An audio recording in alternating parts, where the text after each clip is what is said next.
ओम शांति। प्रातः मुरली ओम शांति। बाप दादा मधुबन। तो निराकार ज्योति बिंदु परमपिता परमात्मा ज्योति बिंदु आत्माओं से बातें कर रहे हैं। उनको कहते हैं, मीठे बच्चे, तुम्हें चलते फिरते याद में रहने का अभ्यास करना है। ज्ञान और योग यही मुख्य दो चीज़ें हैं। योग माना याद। प्रश्न है, अक्लमंद होशियार बच्चे कौन से बोल मुख से नहीं बोलेंगे? अक्लमंद होशियार बच्चे कौन से बोल मुख से नहीं बोलेंगे? उत्तर है, हमें योग सिखलाओ। यह बोल अक्लमंद बच्चे नहीं बोलेंगे, क्योंकि योग का मतलब जो बाबा ने बताया है वो है ना जोड़, अर्थात याद। तो परमपिता परमात्मा की याद। तो जैसे बच्चा होता है, पिता को तो अपने आप ही याद करता है, अपने को बच्चा समझता है तो याद अपने आप आती है।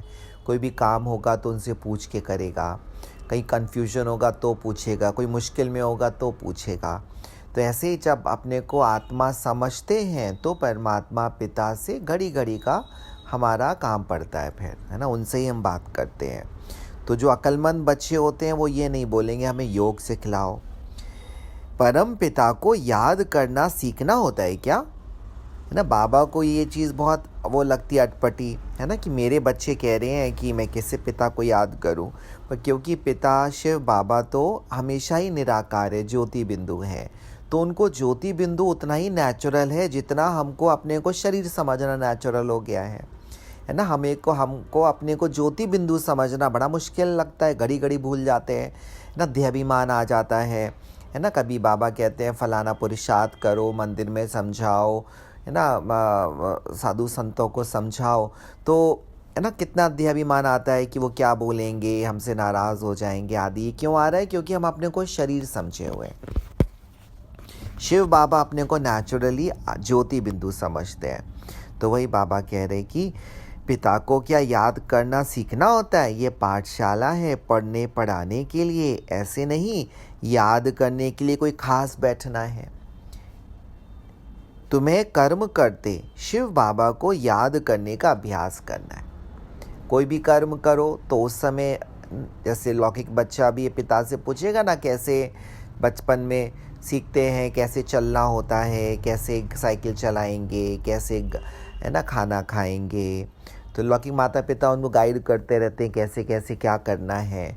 तो वो याद हो जाती है ऑटोमेटिक, वो याद संस्कारों में समा जाती है। ये चीज़ हमें किसने सिखाई? कहेंगे पापा ने सिखाई। तो योग है ना ऐसे।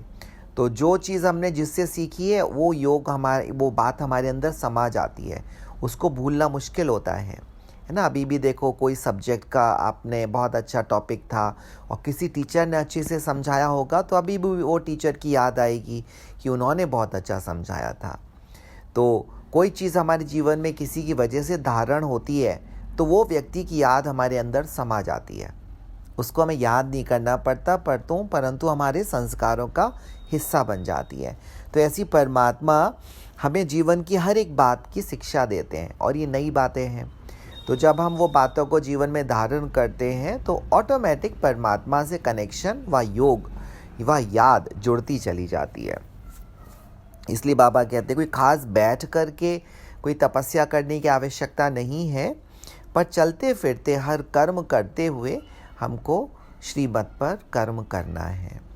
हाँ, बैठते हम इसलिए हैं योग में, उस समय हम श्रीमत हम याद करते हैं, रिवाइज करते हैं, कौन कौन सी हमसे गलतियाँ हुई, कौन कौन सी बात हमने श्रीमत के विपरीत चले, और क्या हमारा मन एकाग्र है, बुद्धि एकाग्र है, तो हम परम धाम में ज्योति बिंदु शिव बाबा को देखने का अभ्यास करते हैं। यदि सहज रूप में मन हमारा सीधे ज्योति बिंदु पर टिक जाता है और टिका रहता है, इसका मतलब हमने सारे दिन भर श्रीमत पर चले हैं। और यदि हमारा मन बुद्धि परमात्मा में टिकता नहीं है तो मतलब सारे दिन भर हमने श्रीमत पर बहुत गड़बड़ियाँ, मतलब श्रीमत पे नहीं चले हैं। इसलिए ध्यान के समय एकाग्रता का विशेष अभ्यास करते समय मन बुद्धि परमात्मा में लगती नहीं है ना। तो ये इसलिए बैठना पड़ता है चेकिंग करने के लिए। ओम शांति। अब रूहानी बाप रूहानी बच्चों को समझाते हैं। है ना। रूहानी अर्थात रूह, आत्मा, आत्माओं का पिता, आत्मा बच्चों को समझाते हैं। बच्चे जानते हैं रूहानी बाप इस रथ द्वारा, है ना, तुमको समझा रहे हैं। अब जबकि बच्चे हैं तो बाप को व किसी बहन व भाई को कहना कि मुझे बाबा को याद करना सिखलाओ, ये रॉन्ग हो जाता है। वास्तव में वो ये कहना चाह रहे होते कि हमें सही परिचय तो कराओ, भगवान कौन है, मैं कौन हूँ, है ना, और किस विधि से क्या हम संकल्प करें मन बुद्धि में जो हमारा एकाग्रता परमात्मा में हो जाए। तुम कोई छोटे छोटे बच्चे तो नहीं हो ना, ये तो जानते हो मुख्य है रूह, आत्मा। वह तो है अविनाशी, शरीर है विनाशी, बड़ा तो रूह हुआ ना। अज्ञान काल में ये ज्ञान किसको नहीं रहता है कि हम ज्योति बिंदु आत्माएं। दुनिया में भल कहते हैं आत्मा का ज्ञान आत्मा, पर अपने को आत्मा मान के चलना वो नहीं होता है। शरीर द्वारा बोलते हैं, देह अभिमान में आकर ही बोलते हैं मैं यह करता हूँ। अभी तुम आत्म अभिमानी बने हो, जानते हो आत्मा कहती है मैं इस शरीर द्वारा बोलती हूँ, कर्म करती हूँ, आत्मा मेल है। बाप समझाते हैं ये बोल बहुत करके सुने जाते हैं ना। आत्मा वास्तव में मेल है ना, जैसे शरीर में आते हैं तो वो स्त्री पुरुष बन जाते हैं, पर पिता का प्रॉपर्टी बच्चों को मिलती है, बेटों को ना, लौकिक में वैसे जो पहले की प्रथा थी। तो शिव बाबा कि हम सब आत्मा रूपी बच्चे हैं, तो इसलिए बाबा कहते हैं आत्मा जो है मेल है। तो शरीर में वे आते हैं तो बोलते तो इस प्रकार से मैं आत्मा इस मुख के द्वारा बोल रही हूँ, तो इस हिसाब से तो हमको बोलना चाहिए मैं आत्मा इस शरीर द्वारा बोलता हूँ, है ना, चाहे स्त्री हो चाहे पुरुष हो, इस तरह से बोल सकते हैं। फिर आत्मा मेल है। बाप समझाते हैं बोल बहुत करके सुने जाते हैं, कहते हैं हमको योग में बिठाओ। योग में बिठाने का एक और चीज़ बाबा बता रहे हैं, सामने एक बैठते हैं इस ख्याल से कि हम भी बाबा की याद में बैठे और यह भी बैठे, दोनों आमने सामने बैठते हैं। एक अपने को आत्मा समझ के, जो पुराने होते हैं अपने को आत्मा समझ के आंखें खोल कर दृष्टि देते हैं। तो सामने जो नए होते हैं जिनका योग नहीं लग रहा होता है, तो वो तो उनका जब दृष्टि देते हैं ना, तो आत्मा एकदम अपने को एकाग्र हो जाती है, उसको योग लगने लगता है, मतलब मन एकाग्र हो जाता है, अटेंशन आ जाता है सामने वाले को कि कोई हमको देख रहा है, तो मन इधर उधर भटकना बंद हो जाता है, एकदम अंदर में चिंतन चलने लगता है मैं आत्मा हूँ, परमात्मा का बच्चा हूँ। तो आज मधुबन में जो मुरली दीदी सुना रही थी, चक्रधारी दादी जी, तो वो यही सुना रही थी, बाबा 5 मिनट उठते थे, फिर थोड़ा चलते थे, फिर दृष्टि देते, फिर उतरते सीढ़ियों से तो दृष्टि देते, फिर संदली पे बैठ के तो दृष्टि देते थे, तब हम लोगों को ये ज्ञान मिला है। सही बात है ना। तो ऐसे ही हमको भी अब, हाँ, ये इतनी हम लोगों को अथॉरिटी नहीं है, मतलब अथॉरिटी फील नहीं होती है। हम देह अभिमान है ना, अभी हम किसी को दृष्टि देवे तो उस समय बड़ी झिझक होती है, माना अंदर में आसान नहीं है कि आप खड़े होकर के किसी को भी आप दृष्टि देने लगो। ठीक है, जैसे छोटे बच्चे हैं, बच्चे हैं वो जानते हैं, अनजान तो कोई कहेगा ये हम घूर रहे हैं और लड़ने को तैयार हो जाएंगे। हाँ, यही ना कि अनजान कहेगा ये हमको घूर रहे हैं, है ना, वो कहेगा तुम क्यों हमको घूर रहे हो। तो लेकिन ये भी देह अभिमान है, वो हमको पूछेगा तुम क्यों घूर रहे हो, तो हम उसको बता सकते हैं ना कि भाई मैं आपकी आत्मा देख रहा हूँ, आपकी आत्मा तो कितनी चमक रही है, हीरे जैसी चमक रही है आत्मा। तो इस बहाने उनको ज्ञान देने का एक मौका भी है ना। पर देह अभिमान तो निश्चित रूप से होता है, मतलब उस समय हम उसको देख ही नहीं पाते हैं, वो जैसे हमको आंखें तेज दृष्टि से देखता है ना, हम लोग सक पका जाते हैं, ऐसे होता है। जो फिर ना उनको आत्मिक दृष्टि से ना सामने से प्रॉपर नहीं देख पाते हैं। तो या तो हमारा देखने का हमें अभ्यास ये करना है कि दूसरे की शक्ल नहीं देखनी है, हमारा ध्यान अपने मस्तक की मणि पर हो कि मैं ज्योति बिंदु आत्मा हूँ, है ना, और उसके मस्तक के पीछे एक हीरा है आत्मा, उस पर ध्यान जाए तो एकदम ताकत उस आत्मा को पहुँचेगी और उसको साक्षात्कार भी हो सकता है फिर उस स्थिति में, क्योंकि हमारी अंदर की स्मृति क्या है उस हिसाब से। तो ये अभ्यास लेकिन बाबा कह रहे हैं तो हम करें, दिन में एक बार तो करें, है ना, जब जब याद आए दूसरे को भी याद दिलाएं कि हमको ये अभ्यास आज किया कि नहीं किया, है ना, चार्ट में आज ये पॉइंट ऐड कर लेंगे कि कोई भी एक व्यक्ति को सारे दिन भर में किसी के भी साथ, किसी को भी हमें आत्मा की दृष्टि से देखना है, चलते फिरते रुक करके देखना है ना, और अपना देहाभिमान तोड़ना है। देखते हैं वो हमें क्या कहता है ना, वो कुछ हमें डांटेगा या कुछ कहेगा तो हम उसको पॉइंट समझा पाएंगे, ओके, पर अपना अभ्यास हमको पक्का करना है कि हमें करना है, कोई कुछ भी कहे, जैसे ब्रह्मा बाबा करते थे वैसे हमको भी करना है। तो पहले जैसे योग में अभी भी ऐसे होता है, क्लास में टीचर बहन सामने बैठ जाती हैं, भाई बैठ जाते हैं पुराने, और हम लोग सामने बैठते हैं, तो वो योग जब सामने दृष्टि देते हैं आंखें खोल करके, तो मन एकदम एकाग्र हो जाता है, उसमें नींद वींद सब भग जाती है ऐसे। तो अब पाठशाला कोई इसके लिए नहीं है ना, बाबा कह रहे हैं ये ऐसा कंपलसरी नहीं करो कि कोई बैठे तभी हम योग करेंगे, याद करेंगे। तो बाबा कह रहे हैं पाठशाला तो पढ़ाई के लिए है, बाकी ऐसे नहीं या बैठकर सिर्फ तुम्हें याद करना है। बाबा ने तो समझाया है, चलते फिरते उठते बैठते शिव बाबा को याद करो, इसके लिए खास बैठने की भी दरकार नहीं है कि बैठ कर के ही याद करना है, पर वो एक नियम थोड़ा तो रहना ही चाहिए चेकिंग के लिए। थोड़ा समय सवेरे जैसे अमृत वेला है, मुरली क्लास के पहले है, शाम के समय है ना, बाकी दिन भर में ऐसे नहीं कि अब दिन भर में सारे दिन भर हम योग में बैठे रहें, है ना, उसकी आवश्यकता नहीं है। लेकिन हाँ, जब आत्मा की बैटरी डिस्चार्ज होती है, आत्मा में ताकत ही नहीं है कुछ काम करने की, है ना, कोई बहुत परेशान है, हलचल में है, दुखी है, अशांत है, उसको बहुत कमज़ोरी महसूस हो रही है, तो उसको मन करता है कि हम भगवान को याद करते रहें, बैठ जाएं 1 घंटा 2 घंटा 3 घंटा, जितनी देर बैठ सकते हैं। तो महसूस होता है अंदर में आत्मा में बैटरी चार्ज हो गई। तो 2-3 घंटे बैठने के बाद ना फिर उनके अंदर ताकत आती है कि अब हम कुछ काम कर सकते हैं। तो वो अवस्था के ऊपर डिपेंड होता है। जैसे मोबाइल की बैटरी भी जब एक बार फुल चार्ज हो जाती है तो वो फिर चार्ज होना बंद हो जाती है, डिस्कनेक्ट हो जाता है, फिर चार्ज करने लगाएंगे भी तो भी चार्ज नहीं होगी।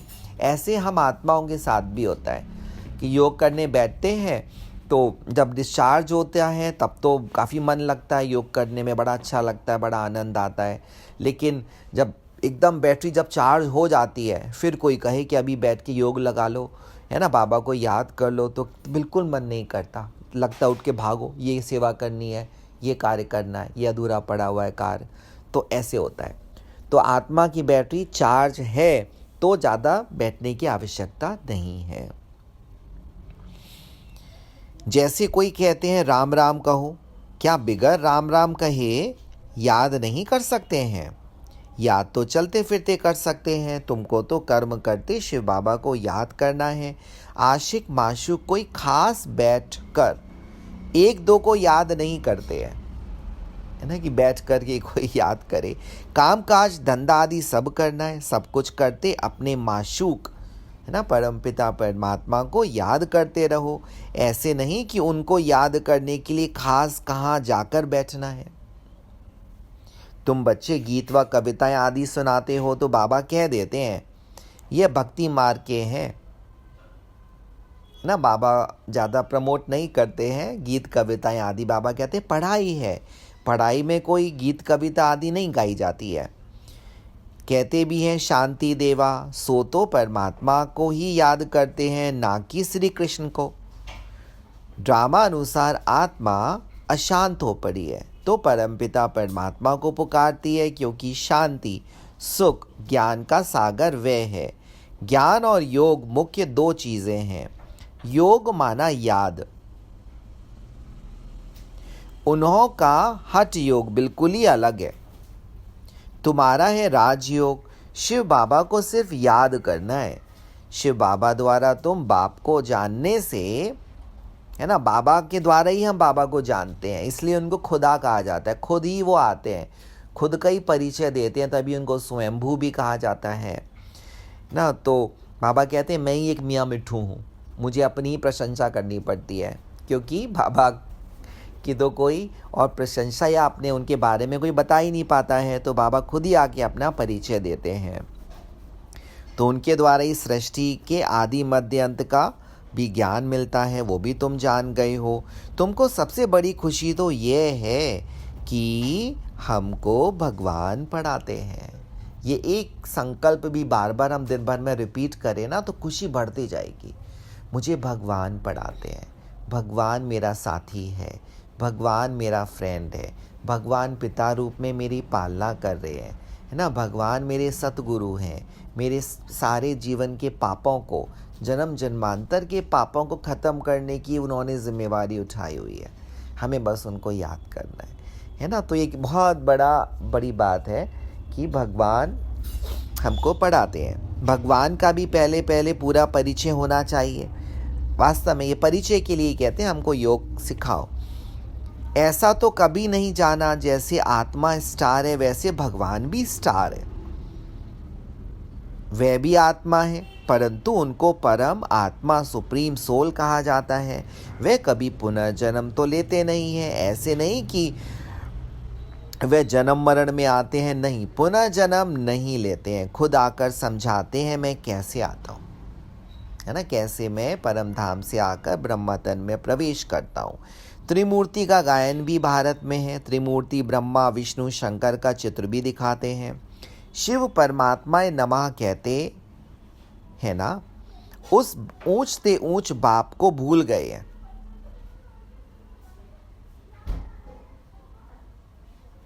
सिर्फ त्रिमूर्ति का चित्र दे दिया है। ऊपर में शिव तो ज़रूर होना चाहिए, माना केवल ब्रह्मा विष्णु शंकर का चित्र तो भक्ति मार्ग में है, पर ऊपर शिव गायब कर दिए। तो बाबा कहते हैं फिर वो अर्थ का अनर्थ हो जाता है। तो ऊपर में शिव बाबा ज़रूर हो और फिर नीचे ब्रह्मा विष्णु शंकर हो। शिव तो ज़रूर होना चाहिए, जिससे यह समझें कि इनका रचयिता शिव है। रचना से कभी वर्षा नहीं मिल सकता। तुम जानते हो ब्रह्मा से कुछ भी वर्षा नहीं मिलता है। विष्णु को तो हीरे जवाहरों का ताज है ना, शिव बाबा द्वारा फिर पेनी से पाउंड बने हैं, है ना। पेनी मतलब पाउंड, जैसे विदेश में है ना, जैसे यहाँ पे पैसा होता है, पैसे से रुपया बनता है, ऐसे ही वहाँ पे पेनी से पाउंड बनता है। तो बाबा कह रहे हैं आत्मा उन्नति को पाती है। शिव का चित्र ना होने से सारा खंडन हो जाता है। ऊंचते ऊंचे परम पिता परमात्मा उनकी यह रचना है। अभी तुम बच्चों को परम पिता से स्वर्ग का वर्षा मिलता है 21 जन्मों के लिए। भल वहां फिर भी समझते हैं लौकिक बाप से वर्षा मिला है।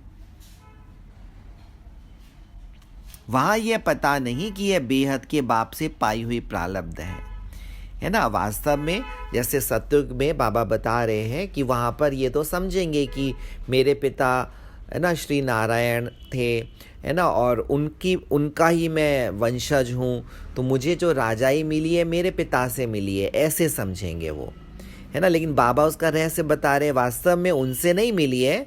पुरुषोत्तम संगम युग पर, है ना, पूर्व जन्मों में उन्होंने जो श्रेष्ठ भाग्य बनाया है उस बच्चे ने, है ना, उस आत्मा ने, तो वो श्री नारायण क्या पैदा हुआ, और फिर श्री नारायण से जो उनको प्रॉपर्टी मिली वास्तव में वो शिव बाबा से मिली हुई है ना, परमात्मा से ही वर्षा मिला है। लौकिक में सामने दिखाई पड़ता है कि उनका पिता श्री नारायण है और उनसे वर्षा मिला है। तो उनको ये नहीं, उस समय तो ज्ञान नहीं होता है कि हमको कोई परमात्मा से मिला है, उस समय तो भूल गए होते हैं ना। तो बाबा कह रहे कि वहाँ यह नहीं मालूम रहता कि इस ज्ञान का बिल्कुल ही भी उनको पता नहीं रहता है। यह ज्ञान ना देवताओं में है ना शूद्रों में रहता है, कलयुग में भी किसी को नहीं और ना सतयुग में। यह ज्ञान है ही तुम ब्राह्मणों में।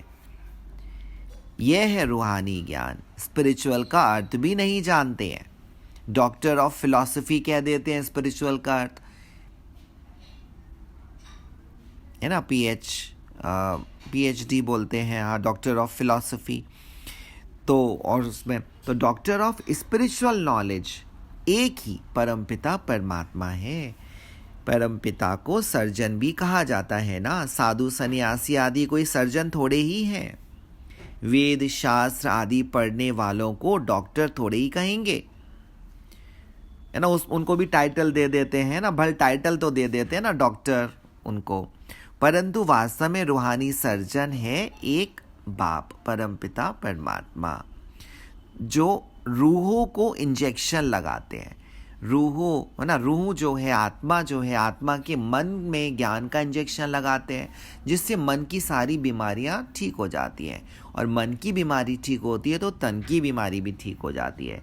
तो सच्चा डॉक्टर तो एक परमात्मा है, वह और दुनिया में तो फिर वह है भक्ति। उनको कहना चाहिए डॉक्टर ऑफ भक्ति, अथवा शास्त्रों का ज्ञान देते हैं। उनसे फ़ायदा कुछ भी नहीं होता है ना। आत्मा उन्नति को नहीं पाती है, नीचे ही गिरते जाते हैं, तो उनको डॉक्टर कैसे कहेंगे? डॉक्टर तो फ़ायदा पहुंचाते हैं ना। ये बाप तो है अविनाशी ज्ञान सर्जन। योग बल से तुम एवर हेल्दी बनते हो, यह तो तुम बच्चे ही जानते हो, बाहर वाले क्या जाने, है ना। हेल्दी कैसे बनेंगे? तो एवर हेल्दी, 21 जन्मों के लिए कोई बीमारी नहीं पड़ेगी। तो उनको अविनाशी सर्जन कहा जाता है शिव बाबा को। आत्माओं में जो विकारों की खाद पड़ी है, मिलावट हो गई है, उसे निकालना, पतित को पावन बनाकर सदगति देना, यह परम पिता में शक्ति है ना। बाबा का यही काम है। वो है एंटीवायरस। जैसे कंप्यूटर में वायरस आ जाते हैं ना, सिस्टम को ख़राब कर देते हैं, तो एंटीवायरस उसमें डालते हैं तो स्कैन करके सारे वायरसेस को निकाल देता है। ऐसे ही शिव बाबा जो है ना, वो एंटीवायरस है ना। तो उनको हम याद करते हैं, अपने मन बुद्धि में घुमाते रहते हैं। तो हमारे मन बुद्धि में जो भी वायरसेस हैं, काम, क्रोध, लोभ, मोह, अहंकार, सारी बुराइयों को वो सारा भस्म कर देते हैं, है ना, उसकी सफाई कर देते हैं। ऑल माइटी पतित पावन एक फादर है। ऑल माइटी कोई मनुष्य को नहीं कह सकते हैं, तो शिव बाबा कौन सी शक्ति दिखाते हैं? सर्व को अपनी शक्ति से सदगति दे देते हैं, सारे ही संसार को। उनको कहेंगे doctor of spiritual knowledge, doctor of philosophy. ये तो ढेर के ढेर मनुष्य हैं, स्पिरिचुअल डॉक्टर केवल एक है। तो अब शिव बाबा कहते हैं अपने को आत्मा ज्योति बिंदु समझ, मुझ ज्योति बिंदु बाप को याद करो और पवित्र बनो। मैं आया ही हूँ पवित्र दुनिया स्थापन करने, फिर तुम पतित क्यों बनते हो? पावन बनो, पतित मत बनो। सभी आत्माओं को बाप का डायरेक्शन है, गृहस्थ व्यवहार में रहते कमल फूल समान पवित्र रहो। बाल ब्रह्मचारी बनो, तो फिर पवित्र दुनिया के मालिक बन जाएंगे, है ना। तो बाल ब्रह्मचारी अर्थात बिल्कुल इनोसेंट, है ना। भले अभी तो ज्ञान में तो बहुत अच्छी विधि है, अदर कुमार अदर कुमारी भी होते हैं, लेकिन वो भी पुरुषार्थ करके अपने मन, वचन, कर्म, संकल्पों तक में से भी एकदम पवित्रता ले आते हैं, है ना। राजयोग से ये फायदा होता है, तो जैसे कि वो बाल ब्रह्मचारी हो जाते हैं, है ना। बाकी तो क्या होता है कि जैसे बुढ़ापे में जाकर के वानप्रस्थी होते हैं, तो फिर पवित्र रहना शुरू कर देते हैं, ठीक है। लेकिन पुरानी स्मृतियाँ तो रहती हैं, सारी यादें रहती हैं अपने को। वो फिर भक्ति के शास्त्र आदि पढ़ करके अपना मन बुद्धि उस तरफ ना जाए, तो वो उस तरफ पुरुषार्थ करते हैं। लेकिन ऐसे नहीं कि वो भूल गए होते हैं, सारी चीज़ें याद होती है ना। तो बाबा यहाँ पे राजयुग में सिखाते हैं कि बच्चे पुराना सब कुछ तुम मुझे दे दो। तो बाबा को जब दे देते हैं तो सब पुराना भूल जाते हैं, याद ही नहीं रहता है, एकदम क्लियर हो जाते हैं। तो उसको इसलिए बाबा कहते हैं अभी बाल ब्रह्मचारी बनो, तो फिर पवित्र दुनिया के मालिक बन जाएंगे। इतने जन्म जो पाप किए हैं, अब मुझे याद करने से पाप भस्म हो जाएंगे, है ना। तो पाप भी अभी स्पष्ट हुआ, है ना। नहीं तो चोरी चकारी, बाबा कहते ये कोई बड़े पाप नहीं है ना। तो ये काम क्रोध वाले जो पाप होते हैं ना, यही पाप हैं, यही बड़े से बड़े पाप हैं। इनकी वजह से व्यक्ति चोरी चकारी करेंगे, है ना। तो बड़ी चीज़ तो ये है। तो इसलिए बाबा सीधे, है ना, अटेंशन दिलाते हैं। तो मूल वतन में पवित्र आत्माएं ही रहती हैं, पतित कोई जा नहीं सकते, है ना। पतित की डेफिनेशन भी बाबा ने स्पष्ट की हुई है। बुद्धि में यह तो याद रखना ही है, शिव बाबा हमको पढ़ाते हैं, भगवान पढ़ाते हैं। स्टूडेंट ऐसे कहेंगे क्या कि हमको टीचर की याद सिखलाओ? याद सिखलाने की क्या दरकार है? उनकी श्रीमत पे चलना शुरू कर दो तो याद अपने आप आएगी। टीचर जो पढ़ाई पढ़ाते हैं अच्छी रीति से पढ़ना शुरू कर दो तो अपने आप ही टीचर की याद आएगी। यहाँ सदली पर कोई ना बैठे तो भी हर्जा नहीं है, मतलब सामने कोई टीचर ना भी बैठे तो भी हम शिव बाबा को याद कर सकते हैं। अपने परमपिता को याद करना है। तुम सारा दिन धंधे धोरी आदि में रहते हो तो भूल जाते हो, इसलिए यहाँ बिठाया जाता है। यह 10-15 मिनट भी याद करें। तुम बच्चों को तो कामकाज करते याद में रहने की आदत डालनी है। तो बाबा ने 2 कैटेगरी बताई बच्चों की। एक तो है जो कि लौकिक में काम धंधा आदि करते हैं तो सारा दिन इतना बिजी रहते हैं कि उनको फिर मन एकाग्र नहीं होता है, तो उनके लिए बाबा कहते हैं कि तुम लोगों को जो बाहर वाले आते हैं उनको सेंटर पे आते हैं तो बड़े भाई बहनें सामने जो कि सारे दिन बस सेंटर पर ही, आश्रम पर ही है, सारे दिन भर वो याद ही कर रहे हैं भगवान को, तो वो अपनी ताकत से जो अभी नए नए आए हैं जिनका मन बुद्धि इतना एकाग्र नहीं है उनको सामने बिठाकर याद का अभ्यास कराते हैं, अपनी शक्ति उनको देते हैं। ठीक है, तो उससे उनका योग लगना शुरू हो जाता है, तो उनको इंटरेस्ट आने लगता है, साक्षात्कार भी हो जाते हैं, तो बहुत बड़ा मज़ा आता है फिर उनको, तो उनकी लगन लग जाती है। फिर वो अपनी मेहनत करके अपने मन बुद्धि को भी अपने आप से भी एकाग्र कर लेते हैं, सीख जाते हैं। आधा कल्प बाद है ना माशूक, है ना, शिव बाबा माशूक है हम सबका, वो मिलता है।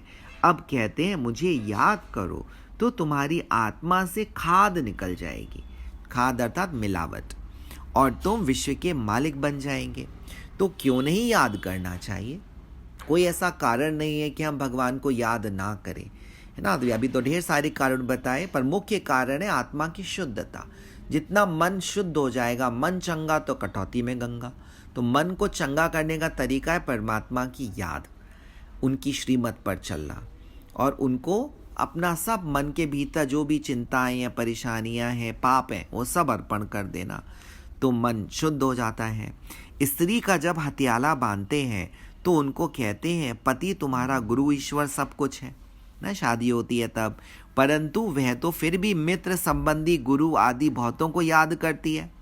भले उनको कहते हैं कि तुम्हारा पति अभी सब कुछ है, पर इसके बावजूद भी फिर तो वो अपने मित्रों को भी याद करती है, संबंधी गुरु आदि सबसे करती है। वह तो देहधारी की याद हो गई, यह तो पतियों का पति है, उनको याद करना है। कोई कहते हैं हमको निष्ठा में बिठाओ, निष्ठा अर्थात निष्ठा, इस विश्वास के साथ बिठाओ कि मैं आत्मा हूँ ना, सामने बैठ कर के योग कराओ। परंतु इससे क्या होगा, 10 मिनट यहाँ बैठते हैं तो भी ऐसे मत समझो कि कोई एक रस होकर बैठते हैं। भक्ति मार्ग में किसकी पूजा करने बैठते हैं तो बुद्धि बहुत भटकती रहती है। नौदा भक्ति करने वालों को यही तात लगी रहती है कि हमको साक्षात्कार हो।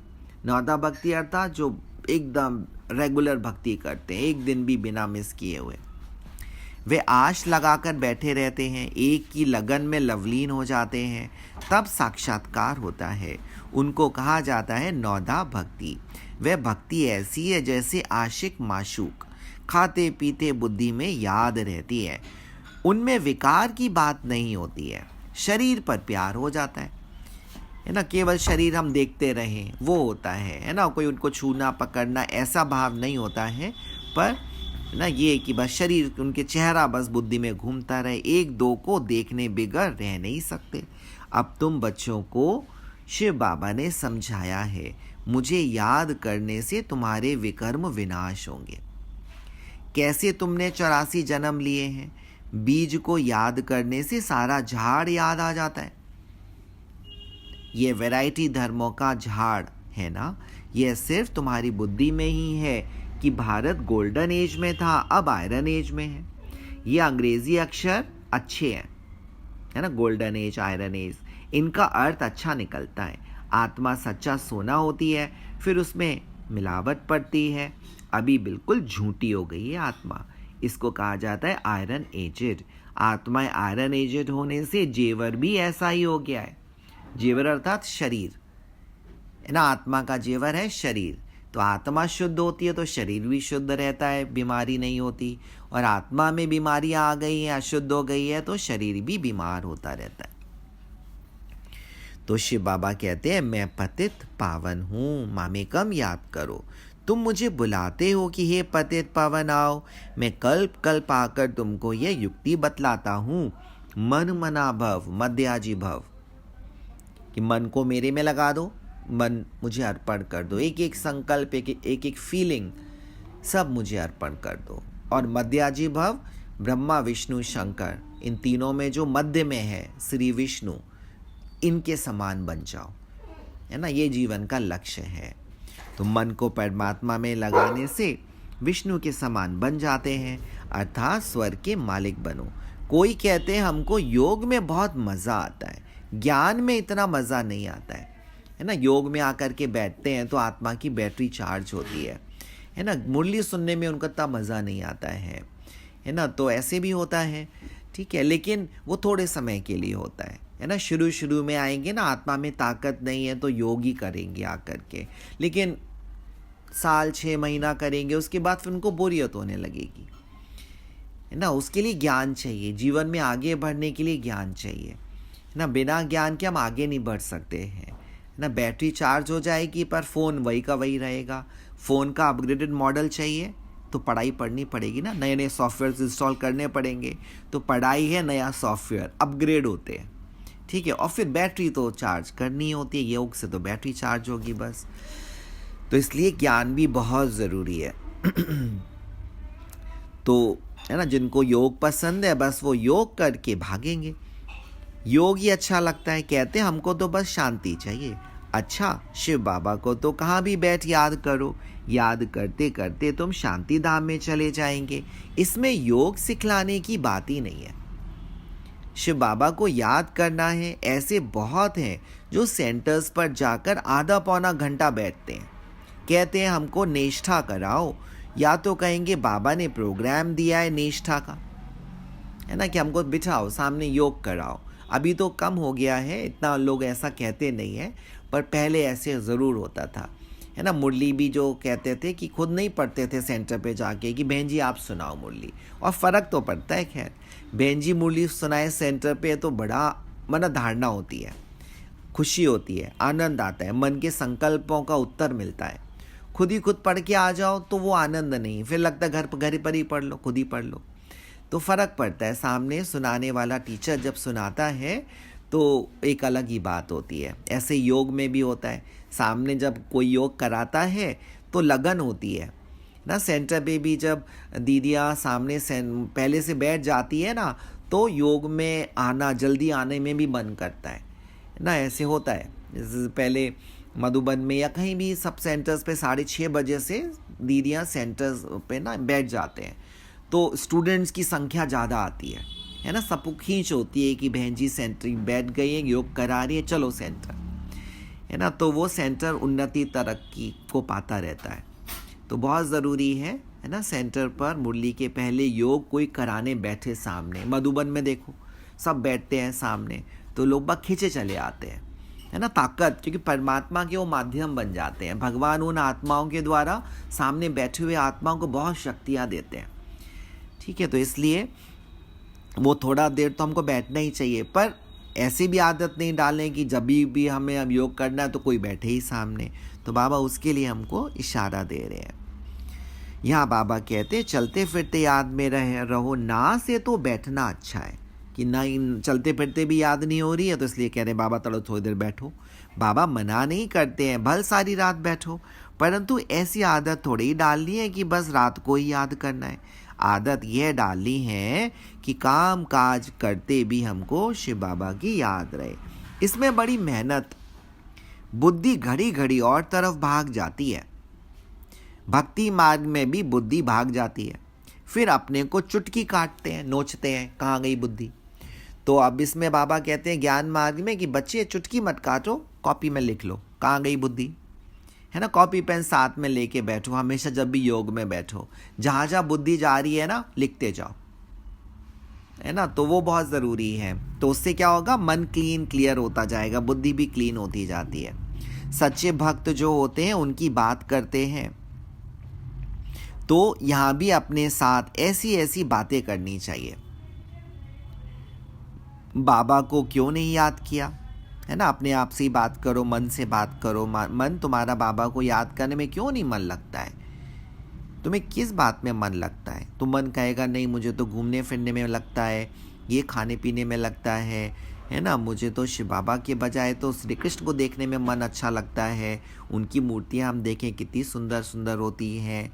तो ऐसे मन बोलेगा, है ना। फिल्म देखना अच्छा लगता है, आदि आदि बोलेगा। तो सुनो उसकी बात और बाबा को बताओ, है ना। लिख करके बाबा को बताते जाओ मन किस किस चीज़ में लगता है। तो मन का मालिक परमात्मा है ना। मन का मैकेनिक शिव बाबा है, परमात्मा है। तो वो उसको ठीक करते जाते हैं। मन को बाबा इतना प्यार देंगे, शांति देंगे, आनंद देंगे, जो धीरे धीरे मन है ना परमपिता परमात्मा में लगना शुरू हो जाएगा, है ना। पर सच्चाई से बताना होता है। तो ये हम आत्माओं का काम है कि हम इस मन को परमात्मा में लगाएं। जैसे माता पिता होते हैं ना, बच्चों को स्कूल जाने का मन नहीं करता है, पर वो ज़बरदस्ती भी भेजते हैं स्कूल जाने के लिए। तो फिर धीरे धीरे बच्चों का मन स्कूल में लगने लगता है ना, मज़ा आने लगता है। तो ऐसे ही हम आत्मा माँ हैं और हमारा मन है बच्चा। तो मन बच्चे को हमें परमात्मा में लगाने का पुरुषार्थ करना चाहिए। बाबा को, है ना, तो याद नहीं करेंगे तो विश्व के मालिक कैसे बनेंगे? आशिक माशूक तो नाम रूप में फंसे रहते हैं, है ना। यहाँ तो तुम अपने को ज्योति बिंदु समझ शिव बाबा को याद करते हो। तुम आत्मा इस शरीर से अलग हो। शरीर में आने से कर्म करना होता है। बहुत ऐसे भी हैं जो कहते हैं हम दीदार करें, माना हमको साक्षात्कार हो जाए। अब दीदार क्या करेंगे ना? दीदार माना साक्षात्कार। बाबा कह रहे मैं तो बिंदी हूँ, ज्योति बिंदु हूँ। अच्छा, कोई कहते हैं श्री कृष्ण का दीदार करें, श्री कृष्ण का दीदार हो। श्री कृष्ण का तो चित्र भी है ना। जो जड़ है सो फिर चैतन्य में देखेंगे। इससे फायदा क्या हुआ? साक्षात्कार से कोई फायदा नहीं होता है। बाबा कह रहे तुमको उनके जैसे गुणवान बनना है, गुणों को धारण करो उनके। तो उनके साथ उनके परिवार के भांति बन जाएंगे, उनके परिवार वाले बन जाएंगे। साक्षात्कार से थोड़े ही फायदा होगा। तुम शिव बाबा को याद करो तो आत्मा पवित्र हो। नारायण का साक्षात्कार होने से नारायण थोड़े ही बन जाएंगे। भक्ति में यही होता है, बस साक्षात्कार कर लिया, उसी से खुश हो जाते हैं कि बस अब कुछ नहीं चाहिए। पर बाबा कहते हैं कुछ नहीं, वो तो कुछ प्राप्त नहीं किया तुमने। पुरुषार्थ करके आत्मा का शुद्धिकरण तो किया नहीं। आत्मा शुद्ध नहीं होगी तो श्री नारायण को कैसे वरेगी? तो आत्मा को शुद्ध करना ज़रूरी है। तुम जानते हो हमारी एम ऑब्जेक्ट है ही लक्ष्मी नारायण बनने की, परंतु पढ़ने बगैर थोड़े ही बनेंगे। पढ़कर होशियार बनो, प्रजा भी बनाओ, अर्थात बहुतों की सेवा करो। जितने लोगों की सेवा करेंगे तो उतना ही ऊंच पद पाएंगे, मतलब उतना ही आप अच्छे पूजनीय बनेंगे। तो इसलिए सेवा के लिए बाबा मोटिवेट करते हैं कि अनेक आत्माओं की सेवा करो, तब तो लक्ष्मी नारायण बनेंगे। मेहनत है ना। पास विद ऑनर होना चाहिए, जो धर्मराज की सजा ना मिले। यह मुरब्बी बच्चा भी साथ है ना। प्रजापिता ब्रह्मा यह भी कहते हैं तुम तीखे जा सकते हो। बाबा के ऊपर तो, ब्रह्मा बाबा के ऊपर तो बहुत बोझा है। सारा दिन कितने ख्यालात करने पड़ते हैं। तो ब्रह्मा बाबा कह रहे हम इतना याद नहीं कर पाता हूँ। भोजन पर थोड़ी देर याद रहती है, फिर भूल जाता हूँ। समझता हूँ कि शिव बाबा और हम दोनों सैर करते हैं। सैर करते करते फिर बाबा को भूल जाता हूँ। खिसकनी वस्तु है ना शिव बाबा, घड़ी घड़ी याद खिसक जाती है। इसमें बहुत मेहनत है। याद से आत्मा पवित्र होनी है। बहुतों को पढ़ाएंगे तो ऊंच पद पाएंगे। जो अच्छा समझते हैं वे अच्छा पद पाएंगे। प्रदर्शनी में कितनी प्रजा बनती है। तुम एक एक लाखों की सेवा करेंगे और फिर अपनी भी अवस्था ऐसी चाहिए। तो देखो लक्ष्य दे दिया बाबा ने, एक को 1 लाख की सेवा करनी है ना। तो सारे विश्व की सेवा हो जाएगी। कर्मातीत अवस्था हो जाएगी, फिर शरीर नहीं रहेगा। आगे चल तुम समझेंगे। अब लड़ाई ज़ोर से हो जाएगी, फिर ढेर तुम्हारे पास आते रहेंगे। महिमा बढ़ती जाएगी, अंत में सन्यासी भी आएंगे। शिव बाबा को याद करने लग पड़ेंगे। उनका पाठ ही मुक्ति धाम में जाने का है। नॉलेज तो लेंगे नहीं, ज़्यादा ज्ञान जो सीखेंगे वो स्वर्ग में भी आएंगे। जो केवल मुरली नहीं सुनेंगे, बस योग लगाएंगे तो वो केवल मुक्ति में चले जाएंगे। तुम्हारा मैसेज सभी आत्माओं तक पहुंचना है। अखबारों द्वारा बहुत सुनेंगे, कितने गांव हैं, सबको पैगाम देना है। मैसेंजर पैगंबर तुम ही हो। पतित से पावन बनाने वाला और कोई है नहीं सिवाय शिव बाबा के। ऐसे नहीं कि धर्म स्थापक किसको पावन बनाते हैं, उनका धर्म तो वृद्धि को पाना है। वे वापस जाने का रास्ता कैसे बताएंगे? सर्व का सद्गति दाता तो एक है। तुम बच्चों को अब शुद्ध पवित्र ज़रूर बनना है। बहुत है जो पवित्र नहीं रहते हैं। काम महाशत्रु है ना। अच्छे अच्छे बच्चे गिर पड़ते हैं। कुदृष्टि भी काम का ही अंश है ना। आंखें कंट्रोल में नहीं है, शरीर की तरफ जाती है, तो यह काम बड़ा शैतान है। शिव बाबा कहते हैं इस पर जीत पहनो, है ना। तो बाबा को याद करने से, अपने को आत्मा समझने से जगत जीत, है ना, काम जीत सो जगत जीत बन जाएंगे। अच्छा, मीठे मीठे सिकिला दे बच्चों प्रति माता पिता बाप दादा का याद प्यार और गुड मॉर्निंग। रूहानी बाप की रूहानी बच्चों को नमस्ते। मुझ रूहानी बच्चे की रूहानी माता पिता बाप दादा को याद प्यार, गुड मॉर्निंग और नमस्ते। धारणा के लिए मुख्य सार है, काम काज करते याद में रहने की आदत डालनी है। शिव बाबा के साथ जाने व पावन नई दुनिया का मालिक बनने के लिए पवित्र जरूर बनना है ना। मन बुद्धि संस्कारों से हमको पवित्र बनना है ना। दूसरा है, ऊंच पद पाने के लिए बहुतों की सेवा करनी है, बहुतों को पढ़ाना है। सेवा करना अर्थात अनेकों को पढ़ाना है। तो बड़े से बड़ा जो दान होता है ना, ज्ञान दान होता है। मैसेंजर बन, ये मैसेज सभी तक पहुंचाना है। वरदान है, स्नेह की गोद में आंतरिक सुख व सर्व शक्तियों का अनुभव करने वाले यथार्थ पुरुषार्थी भव। स्नेह की गोद में आंतरिक सुख व सर्व शक्तियों का अनुभव करने वाले यथार्थ पुरुषार्थी भव। जो यथार्थ पुरुषार्थी हैं वे कभी मेहनत व थकावट का अनुभव नहीं करते, सदा मोहब्बत में मस्त रहते हैं, है ना। मोहब्बत, परम पिता परमात्मा से मोहब्बत, तो उनको थकावट का अनुभव नहीं होता। वे संकल्प से भी सरेंडर होने के कारण अनुभव करते कि भगवान हमको चला रहे हैं। मेहनत के पांव से नहीं, लेकिन स्नेह की गोदी में चल रहे हैं।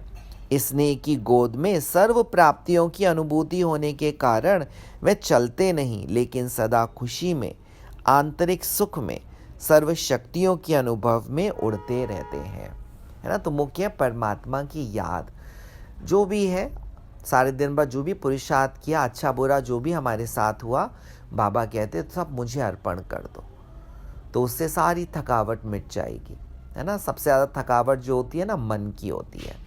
अंदर जो द्वंद्व चलता है, युद्ध चलता है मन के भीतर, मन बुद्धि का, उससे थकावट होती है। तो वो हमें द्वंद्व परमात्मा को अर्पित करते जाना है। स्लोगन है, निश्चय रूपी फाउंडेशन पक्का है तो श्रेष्ठ जीवन का अनुभव स्वतः होता है। निश्चय रूपी फाउंडेशन पक्का है तो श्रेष्ठ जीवन का अनुभव स्वतः होता है। निश्चय, स्वयं में निश्चय कि मैं एक शुद्ध आत्मा हूँ। दूसरा, परमपिता परमात्मा में निश्चय कि वो हर परिस्थिति में मेरे साथ है। तीसरा, ये मेरे चारों ओर जो भी ड्रामा है, दुनिया है, चल रहा है जो, ये बहुत कल्याणकारी है, बना बनाया ड्रामा। और चौथा, जो ईश्वरीय परिवार है, ब्राह्मण परिवार है, जिन आत्माओं को परमात्मा ने निमित्त बनाया ना, ज्ञान गंगाएं हैं, जो ब्रह्मा कुमारी बहनें हैं विशेष समर्पित, उनके अंदर पूरा निश्चय रखना कि ये भगवान के माध्यम हैं, इनके द्वारा ही हमें अपनी सभी कमी कमज़ोरियों को परमात्मा रूपी सागर में समा देना है। तो ये 4 निश्चय हमको पक्का रखने हैं, तो श्रेष्ठ जीवन हमारा अनुभव होता जाएगा हमको अपने आप। अव्यक्त इशारे, एकांत प्रिय बनो, एकता और एकाग्रता को अपनाओ। अनेकता में एकता, तो प्रैक्टिकल में अनेक देश, अनेक भाषाएं, अनेक रूप रंग, अनेक, लेकिन एकता में भी सबके दिल में नहीं, अनेकता में भी सबके दिल में एकता है ना। बाबा कह रहे हैं कि कितने देश हैं, कितनी भाषाएं हैं, सबके अलग अलग रूप रंग हैं, अनेकता है ये, लेकिन सबके दिल में एकता है। दिल में सबके आत्मा परमात्मा उनकी याद बसी हुई है ना, क्योंकि दिल में एक ही शिव बाबा है, एक श्रीमत पर चलने वाले हैं। सबके लिए अलग अलग श्रीमत नहीं है, सभी के लिए एक ही श्रीमत है। चाहे सेंटर पर रहने वाली बहन जी हो, चाहे विदेश वाले हो, चाहे देश वाले हो, चाहे घर में रहने वाले हो, परिवार वाले हो, चाहे कुमार हो चाहे कुमारी हो, हर एक के लिए एक ही श्रीमत है। अनेक भाषाओं में होते हुए भी मन का गीत, मन की भाषा एक है। अच्छा, ओम शांति, ओम शांति। आज है शुक्रवार। तो भैया मन का गीत और मन की भाषा बाबा ही तो है, शिव बाबा। बिल्कुल बिल्कुल, है ना, मन का गीत, और मन का गीत है हम सबकी मुरली। मुरली जो है वो मन का गीत है ना। और मन की भाषा जो बाबा की भाषा है वो हमारी भाषा है ना। बाबा जो शब्द बोलते, बाबा कहते एक एक वही होना चाहिए, उमंग उत्साह वाला, पॉजिटिव, है ना, कमजोरी के शब्द नहीं, है ना। तो यही मन की भाषा। जी ओके जी, चलिए अभी ओम ध्वनि करते हैं। आज है शुक्रवार। शुक्रवार नारंगी रंग पवित्रता का प्रतीक, इससे हमारे जीवन में निर्णय शक्ति आती है। तो अपने मस्तक के ऊपर एक जगमगाता हुआ क्रिस्टल का बना हुआ कमल का फूल देखें, जो कि घूम रहा है और परम धाम से शिव बाबा की किरणें उस पर पड़ रही हैं, और उससे सारे विश्व में जितने भी आत्माएं हैं सब पर पड़ती जा रही हैं, और वो सभी डायमंड्स बनते जा रहे हैं चमकते हुए। सबसे पहले एशिया। ओम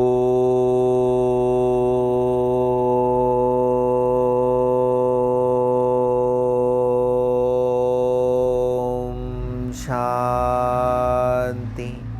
यूरोप। ओम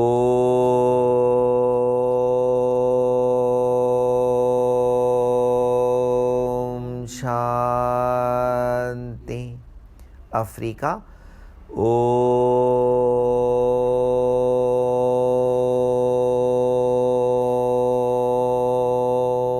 शांति। North America. ओम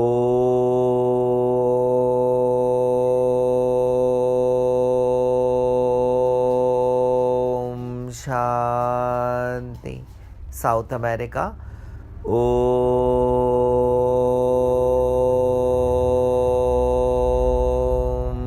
शांति। अंटार्कटिका। ओम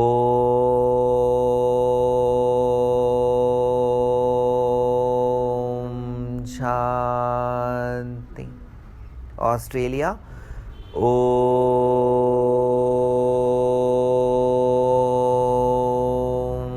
शांति शांति शांति। ओम शांति, ओम शांति, ओम शांति।